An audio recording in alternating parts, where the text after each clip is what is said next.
আজ সন্ধে টিফিনে বানিয়েছিলাম আলু কাবলি, সেটাই আপনাদের সঙ্গে শেয়ার করছি। দেখেছেন তো কত লোভনীয় হয়েছে, দেখতে যেমন লোভনীয় খেতেও ওরকমই হয়েছে, খুব লোভনীয়।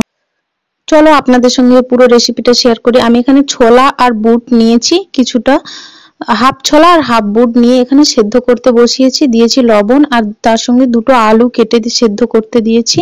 এবার এখানে কেটে নিচ্ছি শসা, গাজর, কাঁচা লঙ্কা, পেঁয়াজ সমস্ত কেটে নেওয়ার পরে ছোলাটা এখানে আর বুটটা সেদ্ধ হয়ে গেছে। সেদ্ধ করে রাখা বুটটাই এবার নিয়েছি, এখানে নিয়েছি কিছুটা কাঁচা ছোলা, কেটে রাখা পেঁয়াজ কুচি নিয়েছি, গাজর কুচি, কাঁচা লঙ্কা কুচি, টমেটো কুচি, শসা কুচি আর আলু কেটে নিয়েছি। এখানে দিচ্ছি পরিমাণ মতো লবণ আর একটা ভেজে রাখা মশলা, এটা ভাজা মশলা, আর দিয়েছি খুব সামান্য পরিমাণ লঙ্কার গুঁড়ো। এখানে দিচ্ছি একটু লেবুর রস আর তেঁতুলের পাল্প, যেটাকে খুব ভালোভাবে মিশিয়ে নিলেই ব্যাস রেডি আলু কাবলি। খুব সহজ আর খুব সুস্বাদু। Thank you.